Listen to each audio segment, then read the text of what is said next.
Começa agora o Universo Espírita, pensar e viver com liberdade. O nosso tema de hoje é o enigma das pirâmides. Não é, Jorge? É o que diz, né? O enigma das pirâmides. A minha grande dúvida é se a gente vai falar do enigma ou das pirâmides. O nosso tema é o Egito Antigo e a relação deles, do Egito Antigo, com o Espiritismo. Não é isso? É isso mesmo, até porque que eu saiba existem vários enigmas em torno das pirâmides. A gente precisa ou falar de todos ou escolher um para falar, tá certo, Cris? Está certo. Você, se gosta de enigmas, presta atenção no que o Paulo disse para a gente a respeito do enigma da pirâmide. Se há um assunto que desperta a curiosidade, esse assunto é o Egito.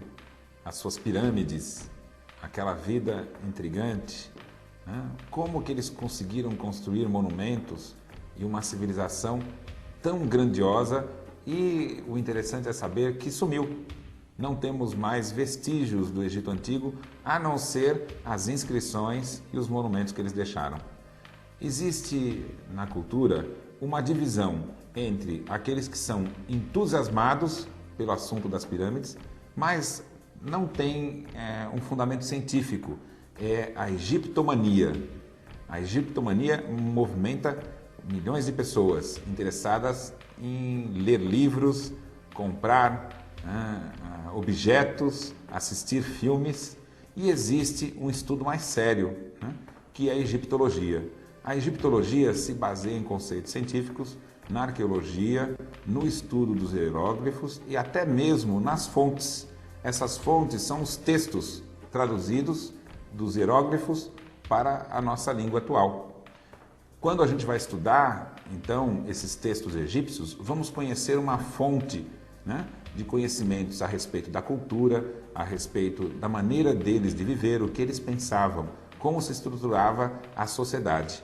E é em cima destas questões que o Espiritismo vai nos trazer muita novidade. Muitas pessoas na história do conhecimento humano imaginaram o Egito como a fonte de todo o saber. Quem tinha essa convicção foi Giordano Bruno, mais para frente Isaac Newton. Ele acreditava que tudo que se sabe hoje já se sabia há muito tempo atrás. É interessante que Kardec também faz uma referência a isso. E em alguns trechos da Revista Espírita, que é aquela revista que ele editou mês a mês, em todo o seu período de pesquisa, ele faz algumas citações a questões do Egito. Uma passagem interessante, ele disse que estava passeando pelo museu lá de Paris, o Louvre, e que viu uma inscrição com uma pessoa dando um passe no outro. E ele interpretou aquilo como um passe magnético e disse, olha, o Espiritismo não traz nada de novo, O conhecimento que a proposta espírita está nos trazendo está presente no mundo já há milhares e milhares de anos, Mas é interessante que a gente pense que há 5.000 anos, Porque hoje tudo é tão rápido, 30 anos faz uma diferença tão grande, mas na história da humanidade não foi sempre assim. Então, há 5.000 anos você ia encontrar uma civilização que, embora o povo fosse povo e apenas lavradores e sem cultura, sem poder ter acesso a informações sobre saúde, nada disso, Mas havia uma elite, e essa elite, ela era uma elite de cultura. Eles tinham cultura religiosa, uma religião complexa, tinham cultura de tratamento de saúde, que era complexo, eles tinham palácios, tá certo? Quem é que planeja uma casa? Arquitetos com ideias geniais, não é isso? Roupas, tudo, alimentos complexos. Cristina, um elemento muito importante da cultura deles, que nos ajudou a conhecer bastante o dia a dia e a cultura deles, foi a escrita. Eles foram uma das poucas civilizações da época que deixaram registros escritos. E não era uma coisinha simples. Havia uma escrita complexa, não é isso? Mas que foi possível ser decifrada, graças ao encontro da Pedra da Roseta, por comparações, que a Pedra da Roseta é uma pedra que está no Museu Britânico e apresenta o mesmo trecho escrito em 3 idiomas, não é isso, Paulo Henrique? Um deles está em hieróglifo, o outro está em grego, e aí, por comparação, foi possível traduzir. É interessante que o seguinte, mesmo que você saiba como se escreve, né, qual é o formato da escrita, o som que representa cada imagem, tem uma complicação que é você reconhecer as palavras. Agora, é muito inteligente a escrita egípcia. Os hieróglifos, por exemplo, eles não têm as vogais. É muito parecido com você imaginar um texto escrito em português, tira as vogais. Você vai ver que é até possível você identificar quais são as palavras. O hebraico não tem vogal. O hebraico, assim, não de princípio, nos princípios do aprendizado tem, depois tira. Isso é uma influência egípcia, né? E agora isso favoreceu, porque como era um país muito, muito grande, né? Você tinha dialetos em várias regiões. E quando você mantém só as vogais, você permite que a mesma escrita sirva para todos, independente da pronúncia. As consoantes, Paulo Henrique? Consoantes. Só tem as consoantes, não tinha as vogais. Agora, hoje nós temos já quase todos os textos fundamentais egípcios traduzidos já. Tem pouca coisa que não foi. Então, até muitas décadas atrás, tinha muitos enigmas.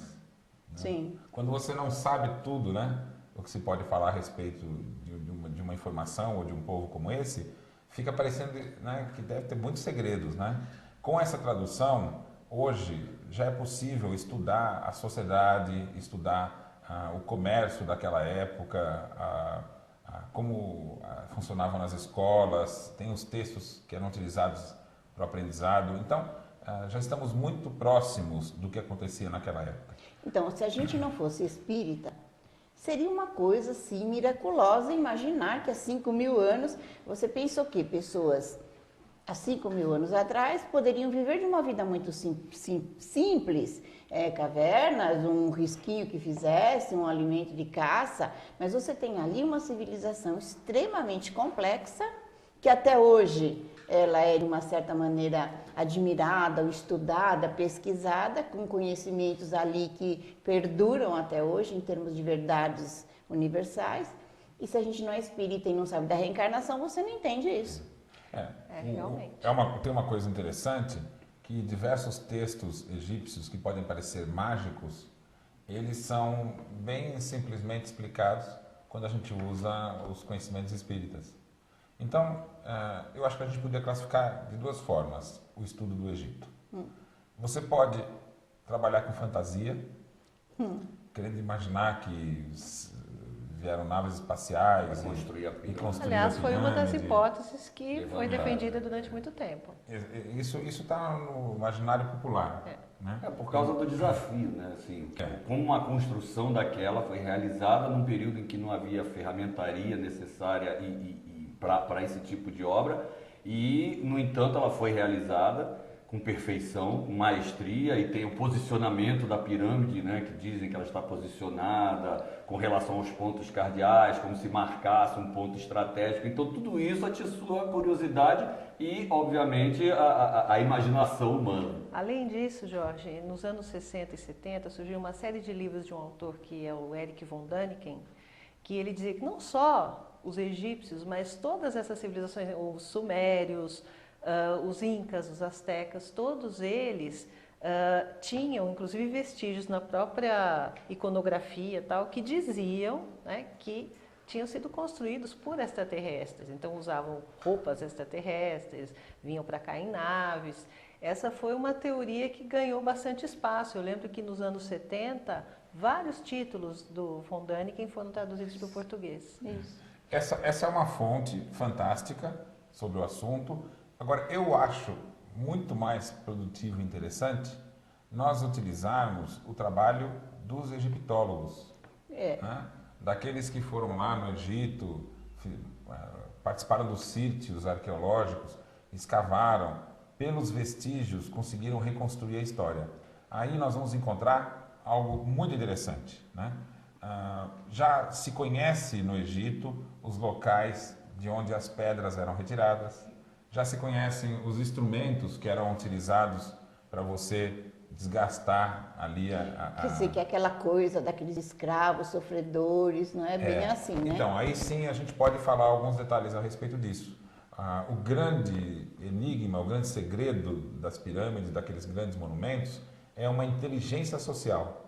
Como aquela elite no Egito conseguiu reunir informações e uma estrutura suficiente de educação que permitisse formar, vamos dizer assim, pessoas hábeis para fazer as contas, estruturar, saber quanto de alimento você precisa, tal. E como aquela civilização foi admirável a tal ponto que massas de pessoas iam para o Egito, né, preferiam viver lá do que a vida nômade e participavam da cultura egípcia, muitas vezes até felizes por seus filhos ali poderem estar no ambiente de construir uma pirâmide, que era muito melhor do que ficar afundado na lama para poder produzir o alimento, né? Paulo Henrique, isso que você está dizendo, então, já desmistifica aquela história de que quem construiu as pirâmides foram escravos. Não eram escravos. O que hoje a gente imagina que seja escravo, no Egito tinha um sentido diferente. Esse é um assunto bastante interessante, mas que a gente vai falar daqui a pouquinho. Vamos para um intervalo e voltamos já.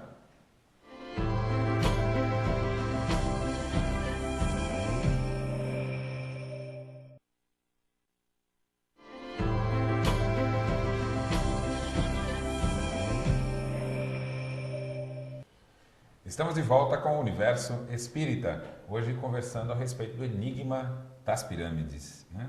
Estamos desmanchando aqui o enigma das pirâmides porque já não é mais um grande enigma, né?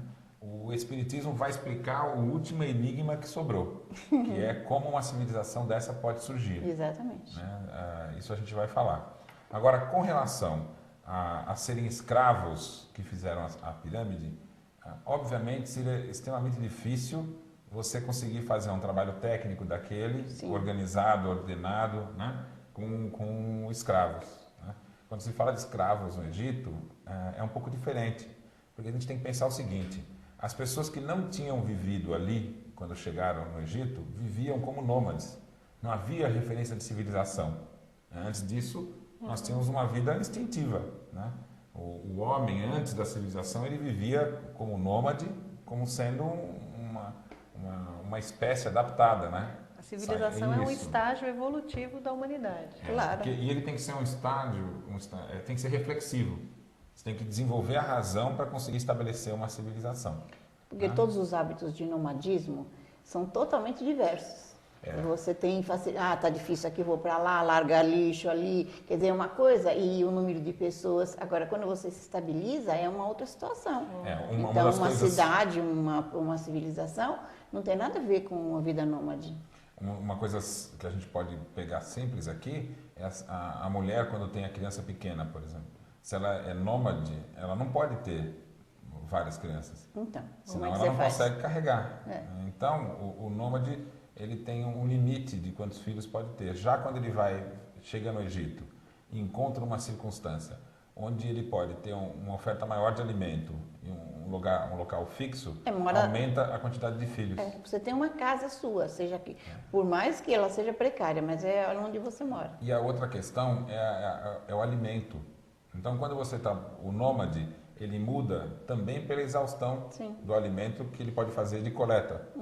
Quando você tem as plantações no Egito, né, você precisa dominar a tecnologia de conseguir fazer a plantação. Então, isso não era possível fazer os pequenos povos, né?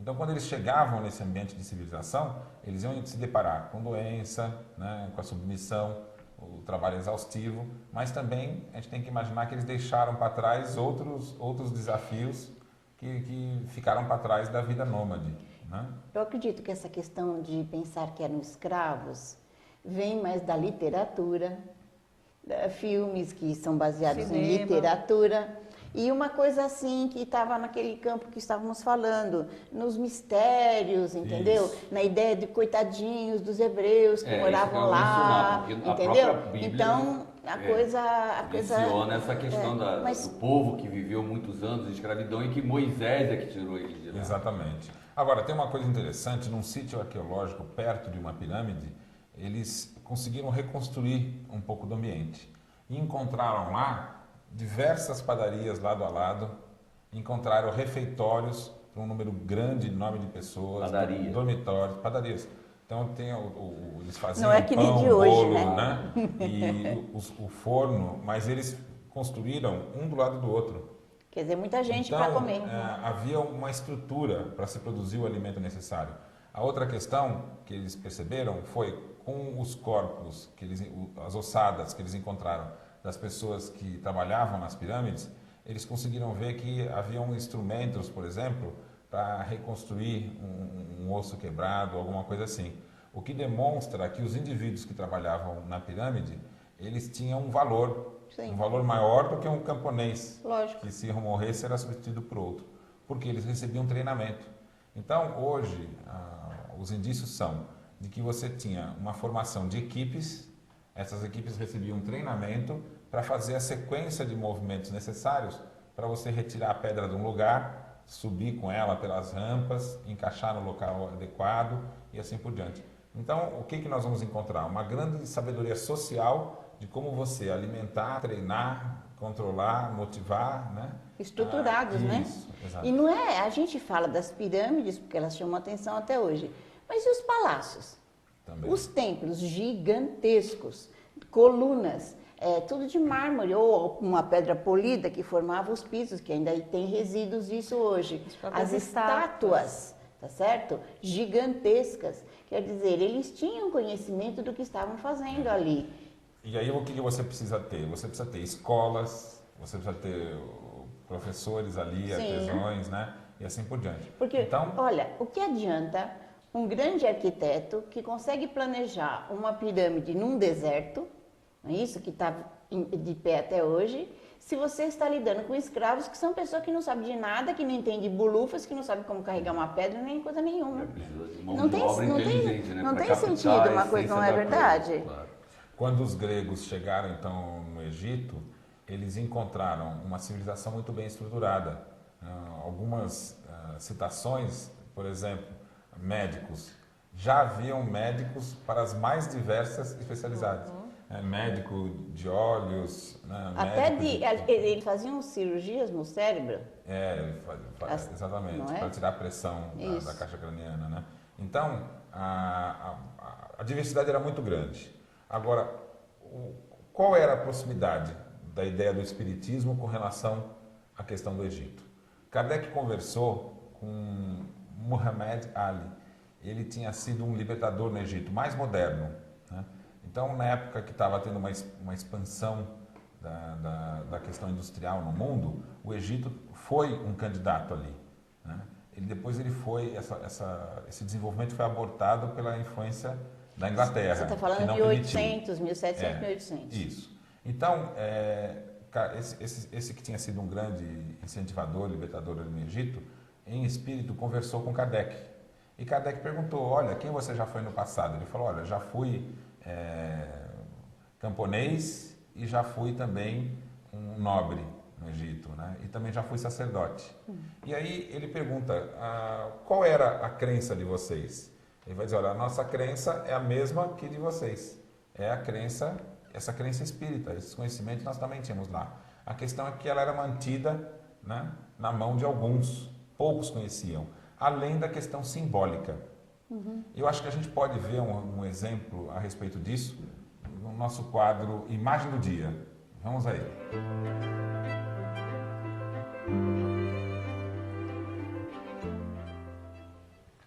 Essa imagem ela é bastante conhecida, a gente consegue encontrar a reprodução delas em livros, né? Na internet sim. Também é fácil encontrar. Ali o que nós estamos vendo? Um sarcófago, né? Ali uma múmia enfaixada, né? Sendo dizer, preparada para colocar depois no sarcófago. Quer dizer, uma pessoa que morreu, o corpo está lá, foi feita uma série de procedimentos, foram feitos para E a máscara mortuária. Né? Exatamente. Então, ele é importante. Com a máscara mortuária. Para perceber que é alguém importante. Em cima dele, vocês estão vendo ali que é um pássaro com uma cabeça humana. Isso. Essa figura é um símbolo que chama-se Ba. E ele está carregando ali uma cruz egípcia, que chama-se Ankh. Ela é como se fosse uma cruz, sendo que a parte de cima é um círculo. Sim. Né? O que significa isso? O Ba, ele é um dos símbolos que representam a alma. E a característica do Ba, os vários nomes que representam alma, em verdade, eles se referem a aspectos do que seria a alma. O Ba, ele representa a capacidade da alma ir para onde ela quer e mudar de forma. Essa é a característica. Seria o perispírito para nós? Seria o equivalente ao que o espírita chama de perispírito. Né? E aquela cruzanque que está sendo carregada por ele é o símbolo da vida. Esse seria o espírito. Então ali o significado daquela imagem é na morte, né, a vida saiu carregada pela alma com o seu corpo espiritual. Interessante. É um símbolo de imortalidade, de sobrevivência. Isso.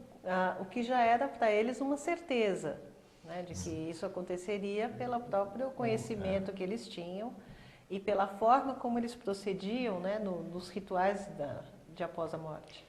Agora, é claro que no Egito, quem olhasse para aquela figura, apenas se ele fosse da elite, que participou do templo egípcio, foi iniciado, né? Estimava-se que você ficava décadas para adquirir o conhecimento da simbologia das imagens. Então, existiam historinhas que eram contadas para o povo em geral, né? E por trás desses símbolos tinham esses conhecimentos mais profundos que eram reservados a poucos. Né? Então, quando eles chegavam nos detalhes de explicar como que era a vida em si, aí eles diziam, olha, a vida não se resumia a esse mundo, né? E você tem a vida que continua numa mente, que é o equivalente a mundo espiritual. Ou seja, com Kardec, nós tivemos essas informações e outras disponíveis para quem quiser comprar o Livro dos Espíritos, não é interessante? E aí, sem mais... Sem enigmas, iniciados, né? sem mistérios, não é isso mesmo? Sem segredos, sem precisar de símbolos. Secretas, nada disso, né? Mas tem um aspecto curioso da civilização egípcia e da maneira de lidar com a morte, que todo mundo sempre comenta, que é o fato deles prepararem a próxima vida como se ela fosse uma vida aqui, ou seja, preservar o corpo, né, preservar os órgãos, as vísceras, cuidar para que esse ser sepultado tivesse alimento, tivesse animais, tivesse escravos, tivesse joias, tivesse roupas. É porque eles enterravam os escravos juntos. Exatamente. Mesmo se ele tivesse morto. Não era uma coisa muito legal. No começo, isso depois... no começo. Depois eles tiveram uma grande invenção, mas que nós vamos falar a respeito disso daqui a pouquinho. Vamos para um rápido intervalo e voltamos em breve. Não saia daí.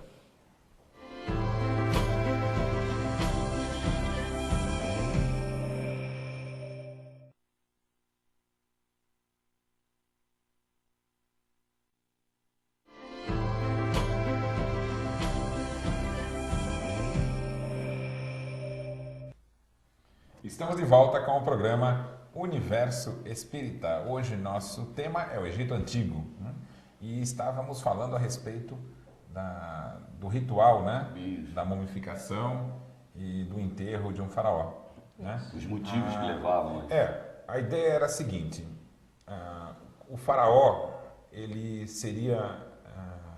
retomaria a vida na ressurreição. E ele representava o Deus máximo. Deus encarnado. Ele representava o Deus encarnado, né? Tem até uma proximidade entre a ideia, né, egípcia do Deus, né, que ele era um Deus do mundo espiritual, o Deus encarnado no faraó, que formava uma trindade. Isso. E a gente, quando vê a trindade, né, da igreja, tem uma proximidade de ideias muito grande. Mas acontece assim, os judeus que estavam muito perto do Egito, durante muito tempo estiveram lá, não só por causa do José do Egito, que foi para o Egito, ou Moisés, não. Depois de tudo isso, governantes judeus, os sacerdotes, iam ao Egito para buscar conhecimentos ali. Então, a sociedade judaica, a religião, ela bebeu muito no Egito. E depois você tem a Igreja Católica formada sobre o judaísmo. Ou seja, há uma linha só que a gente vai ver a Trindade, a Maria, né?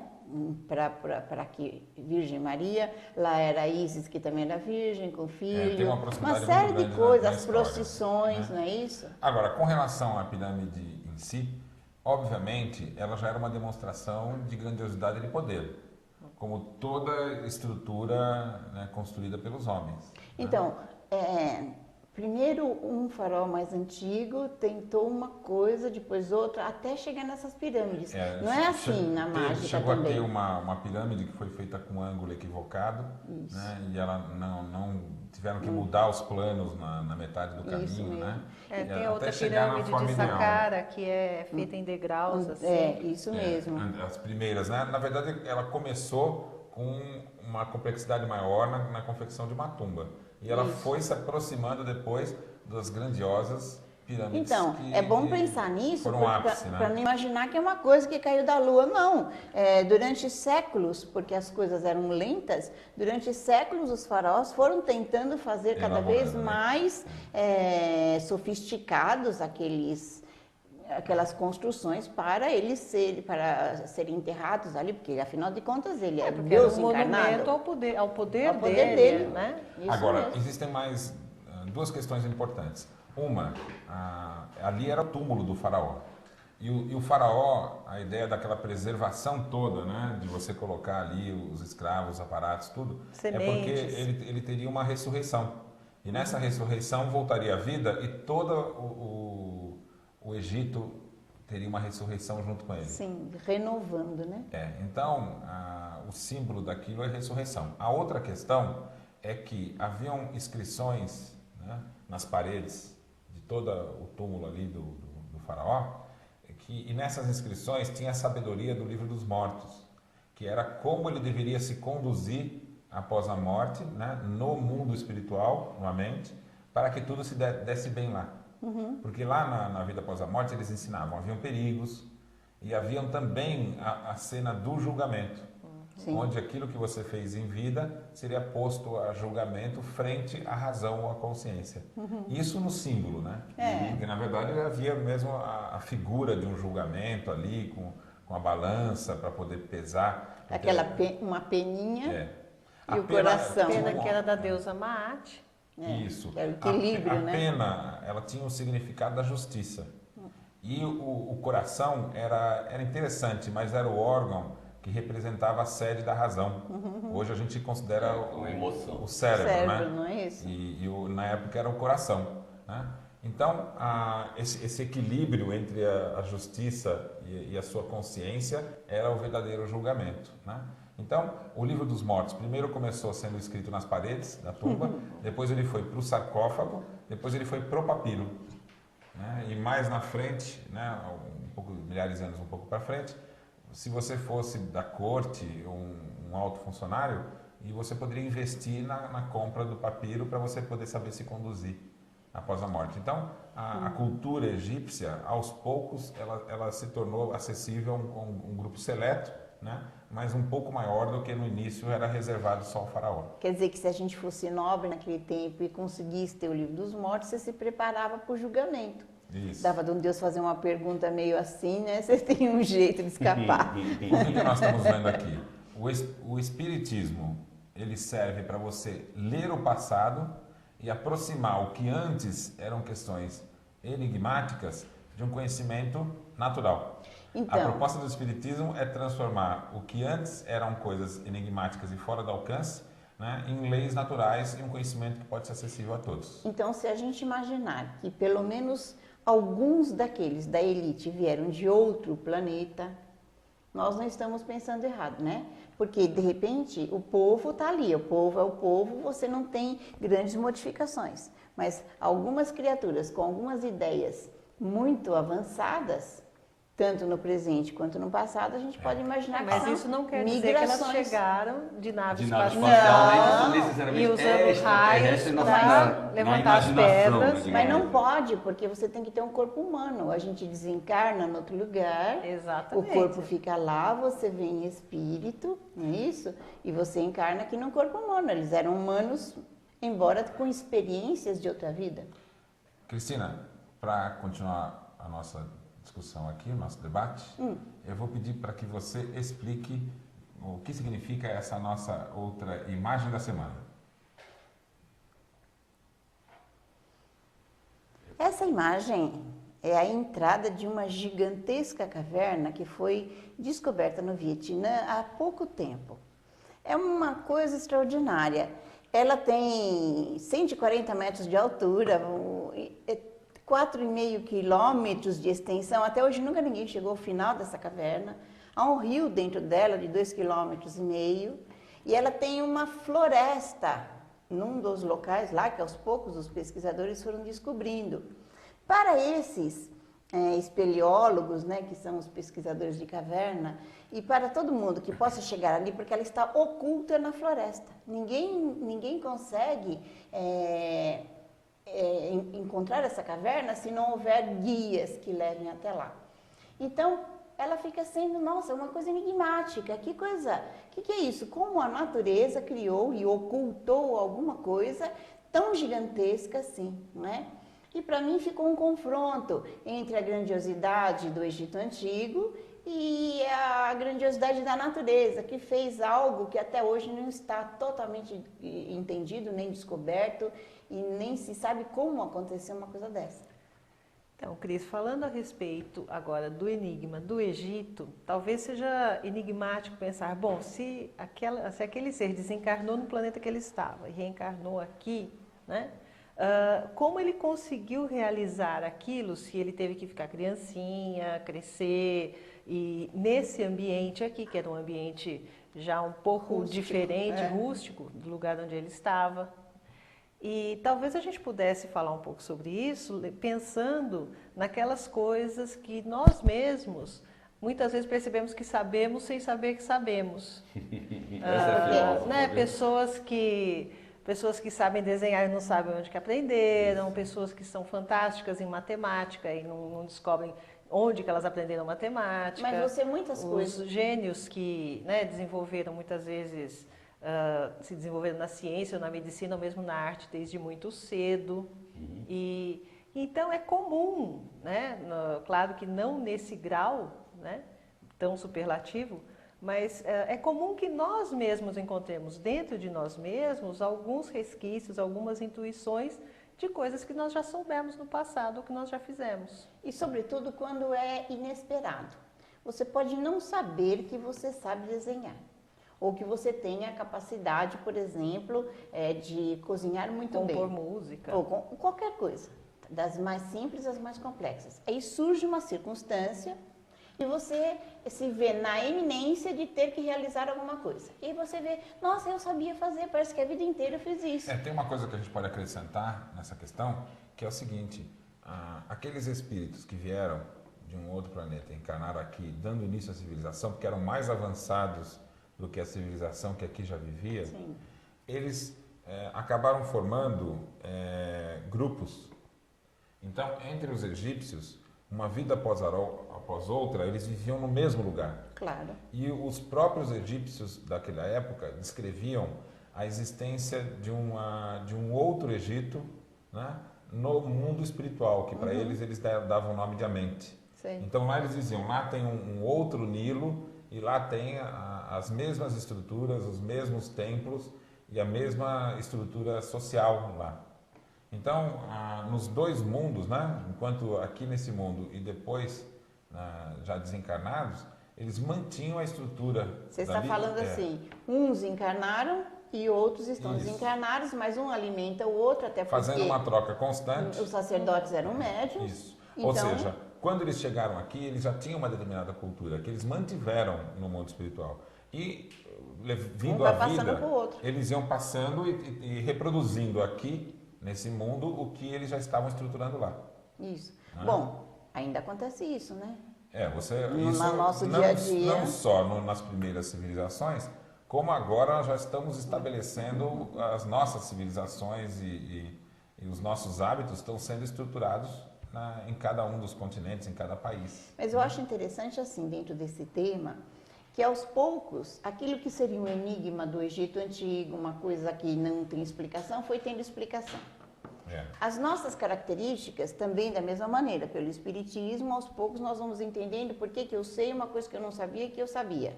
não é isso? E assim como, por exemplo, aquela foto da caverna, coisas da natureza, elas vão sendo descobertas, elas têm funções. Tudo tem uma razão de ser. Né? Um inseto, uma planta, uma pessoa, uma civilização, tudo tem uma razão de ser, e por mais que a gente não entenda, mas aos poucos a gente vai descobrindo. Hoje a ideia do Espiritismo é tornar acessível a todos o que no Egito ficava na mão de alguns. E se para nós é admirável a estrutura do Egito Antigo, imagine naquela época, né, para o povo, uma elite daquela com uma sensação de que eles controlavam a natureza. Mas o que eles fizeram ainda é admirável para nós. As construções, todo o desenvolvimento deles, para nós, ainda é admirável. O mais admirável é como o tempo passa rápido. Terminamos mais um bloco e a gente volta daqui a pouquinho, em instantes.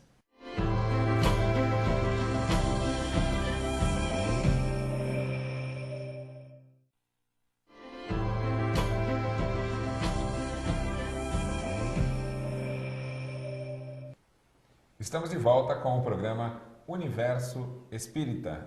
O nosso tema de hoje são os enigmas da pirâmide, ou o espiritismo no Antigo Egito. Né? Eu cheguei a comentar num bloco anterior a respeito do momento, né, de todo aquele ritual da mumificação e do enterro do faraó, né, quando ele vai para a pirâmide. Né? E que iam os escravos juntos? E que iam os escravos. Então, no início, eles mandavam aqueles que serviam, não eram escravos, eram os serviçais do faraó. Eles iam junto com o faraó. Querendo ou não. O faraó morreu. Querendo ou querendo. Então eles iam vivos. Eles iam vivos para lá. A ideia é que eles pudessem continuar servindo a ele. Mas eles iam de boa fé, né? Porque eles acreditavam que isso realmente fazia parte do processo. Eu acho que devia ter uma certa resistência. Se eu tô lá, eu começo a gritar que nem louco. Não. Você fosse o serviçal do faraó, você já ia com um frasquinho de veneno. A hora que fechasse a porta, entendeu? Porque lacrava. Não, você não sai mais. Você não vamos também tornar os egípcios os piores do mundo. Não. Porque essa prática também existia na China. Quando você ia fazer o enterro lá no grande comandante lá na China, ele também, os serviçais eram enterrados juntos. É para continuar servindo. E a gente tinha coisas mais complicadas, né? Quando você tem lá os incas, você tinha oferecia aos deuses o coração de centenas de pessoas, né? Então, fazia parte desse mundo muito antigo, né? Um desrespeito ao ser humano aí, né? Ele era uma coisa. Modo diferente de encarar a morte também. Isso. Agora, um sacerdote teve uma ideia genial. Sim. Né? Egípcio. E ele bolou uns bonequinhos de cera e de pano que eles serviam como sendo os substitutos dos serviçais. Porque eles usavam muito imagens, né? Isso. Imagem do faraó, imagem do... Uma caixinha com um bonequinho, que era a imagem do serviçal, retomaria a vida no lugar do serviçal vivo e eles puderam... Eu acho que esse homem foi muito... Né, muito bem pago pelo serviçal dele. Tipo, poxa, filha, libera aí que não dá para eu morrer. Porque a partir daquela data no Egito não precisava mais enterrar os serviçais vivos. Eu fiquei achando que o filho dele era um dos que servia o faraó, porque sempre eram pessoas da nobreza que trabalhavam com o faraó. Tem coisas muito interessantes na história do Egito, vamos dizer assim, coisas engraçadas, né? Então, as pessoas iam até os templos para resolver coisas do cotidiano por meio da magia. Então, você mandava 2 peças de cerâmicas, uma com um sim e uma com um não. Você comprava isso. E isso, durante a noite, fazia parte de uma magia e no dia seguinte, você recebia uma das 2 com a resposta da pergunta que você fez. Já pensou? Então, tinham muitas coisas interessantes. O sacerdote tinha estruturas hidráulicas para fazer a porta abrir sozinha. Eles tinham mecanismos para que as pilhas acendessem o fogo de forma automática. Umas fontes luminosas. Então eles usavam técnicas, sabedoria, para conseguir transmitir uma imagem sobrenatural, mística e sobrenatural. E aí isso foi, com o passar do tempo, foi ganhando todo esse caráter de enigma, de mistério. Então a gente podia ver que o sacerdote tinha o interesse de criar essa imagem. E a gente tem resquícios até hoje, então, de você ainda agora imaginar que tinha essas mágicas que saem do natural. É claro que hoje pode parecer mágica o que a gente sabe que se limita à mediunidade. Isso. Né? Então, realmente, você tinha o recurso da mediunidade que produzia algumas coisas extraordinárias, mas não saía do natural. Exatamente. O Espiritismo explica a mediunidade de uma forma natural, mostrando que está dentro dos limites da capacidade humana. Não é? Isso. É. Rita, traz pra gente aí o nosso pensamento da semana.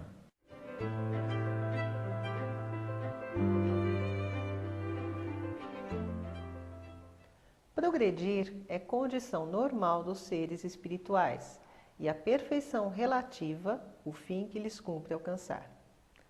Antes que existisse a Terra, mundos sem conta haviam sucedido a mundos e, quando a Terra saiu do caos dos elementos, o espaço estava povoado de seres espirituais em todos os graus de adiantamento, desde os que surgiam para a vida até os que, desde toda a eternidade, haviam tomado lugar entre os puros espíritos, vulgarmente chamados anjos. Esse trecho é da Gênese, capítulo 11, sobre o princípio espiritual. Tem uma questão aí interessante que o nosso conhecimento ocidental da Gênese, da formação do mundo, do início dos tempos, ele era um conhecimento estático. Então, é como se Deus tivesse criado um mundo como ele era, num determinado instante, né? E aquilo fosse permanecendo até uma destruição total. Depois eu teria um mundo renovado que teria até toda a eternidade. Né? Isso até justificava a manutenção, que as coisas deveriam ser como sempre foram. Isso mesmo. Né? Então isso... Até essa frase foi usada há muito tempo, né? Isso até sugeria que socialmente as coisas tinham que ser sempre iguais. E eram. Né?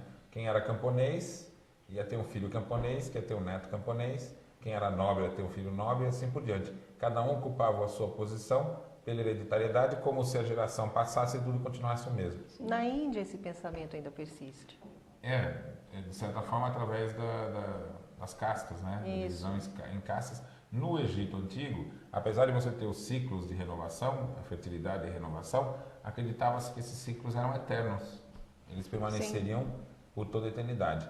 Então, o que acontece? Quando vem o Espiritismo, e surge na época em que todo o conhecimento estava sendo renovado pela ciência, ele também propõe uma transformação da Gênese. E aí nós vamos encontrar que realmente existem ciclos, mas esses ciclos são longos e eles permitem que os seres passem por todas as fases. Ou seja, havia uma concepção de um Deus que criava uma coisa e aquilo ficava assim, sempre igual. E agora vem o Espiritismo e traz uma outra concepção de um Deus que criou o elemento material, o elemento espiritual. Nós, espíritos, estamos em processo evolutivo e vamos criando a matéria e dentro de nós pessoas cada vez mais desenvolvidas. Então, quando ele criou e depois as coisas permanecem como são, surgem dois problemas. Deus cria e depois ele faz o quê? Destrói. Então demonstra um Deus inativo durante todo um período. A segunda questão é que quando você cria e aí você tem uma enorme diversidade, plantas, animais, cada coisa dessas tem que ter sido criada de forma independente. Então, para surgir um mundo nesse instante, e você para ter anjo, homens e animais, Deus tem que ter criado homens, animais e anjos. Quando você tem uma nova concepção de mundo, só é possível ter essa nova concepção quando surgiram as ideias de infinito, a ideia de progresso, a ideia de continuidade. Para essas ideias terem surgido, tem que ter mudado também a condição social. Com certeza. Então, se você no cotidiano imagina que as coisas são todas paradas, estanques, todo mundo é igual, para sair disso, para você ter uma ideia de infinito, de troca, de mudança, também tem que ter ocorrido uma mudança social. Quer dizer, a necessidade de que, num todo, a população vá ganhando novos conhecimentos, vai abrindo condições para vir um conceito diferente. Não é para isso? que os conceitos novos pudessem surgir, nós tivemos que passar por algumas revoluções. Né? Essas transformações geraram mudanças sociais, e tivemos aí a Revolução Francesa e tantas outras, né? A Revolução Inglesa, né? E a Revolução Americana, a sociedade toda se modificou. E com essas mudanças, surgiu na mente das pessoas a possibilidade, a ideia da mudança, a ideia da transformação. Né? E só assim coisas que eram enigmas da natureza se tornaram possíveis de compreender. Então, o que nós vemos naquela frase? Né? Que os anjos já foram homens, né? Que os homens tiveram que passar por uma formação anterior como animais, desde o ser mais ínfimo até o ser mais sublime. E todos nós estamos nesse processo. Não tem alguém que seja melhor e que está numa condição superior e foi criado como anjo, por exemplo, ou como um nobre. Não. Todos os espíritos em processo evolutivo e passamos por etapas com oportunidades semelhantes de um desenvolvimento, não é isso? Agora, é bom a gente lembrar que essa perspectiva é uma perspectiva espírita do tema, né? Vem dos princípios da filosofia espírita. Isso não quer dizer que no mundo de hoje ainda não existam centenas de milhares de pessoas que acreditem que tudo foi criado como a Bíblia disse que foi. É verdade. Porque é fato, hoje em dia ainda existem uma série de debates entre as pessoas que defendem, por exemplo, a teoria do Darwin e do Wallace, com aquelas pessoas que defendem que não, Os criacionistas aquilo não aconteceu. versus evolucionistas. Exato. Então, esse tipo de debate ainda é bastante atual. Por incrível que pareça. Sim. Muita gente O interessante, talvez, para até a gente ter uma noção melhor das questões, inclusive aqueles que são religiosos e seguem uma religião, é perceber que os livros religiosos são símbolos. Né? Então, quando a gente vai ver a Gênese que está presente na Bíblia, é uma Gênese que tem muita informação parecida com as informações que a gente vai encontrar na literatura egípcia. Então a gente tem o surgimento, né, dos deuses. Então você vai ter lá Ísis, Osíris, Sete, os irmãos todos que nasceram da união do céu com a terra, né? Então uma questão simbólica. E depois nós temos uma gênese do surgimento da vida na terra. Então são duas gêneses. Quando você vai pegar a gênese bíblica, você vai ver que tem a historinha que conta de Adão e Eva no paraíso, que é similar à ideia ao surgimento ali de Osíris, né? Do casal primordial, Osíris. E depois você vai ter uma outra gênese que fala de Deus fazendo surgir os animais, o homem. Sim. Ou seja, tanto os enigmas quanto os da pirâmide. Então a ideia, né, da história egípcia já é uma ideia de tentar explicar a natureza, os seus fenômenos. A Bíblia é um registro, começou sendo oral, depois registrado disso. Então, o que o Espiritismo vem fazer? Não vem dizer que tudo isso é bobagem, mas dá uma explicação racional, e acho que é a mesma coisa que a gente pode fazer com qualquer assunto, e demonstramos aqui quanto pode ser rico uma releitura, né, do conhecimento egípcio, por meio da doutrina espírita. Isso mesmo. Não é isso? Sem dúvida. Eu também acho muito interessante fazer essa comparação, porque nós não surgimos do nada. E assim, Cristina, chegamos ao fim de mais um Universo Espírita Pensar e Viver com Liberdade. Se você está aí nos acompanhando, gosta dos nossos debates, quer nos oferecer um tema, escreva para a gente. universoespírita@redemundomaior.com.br. A semana que vem estaremos de volta com um novo encontro. Até lá!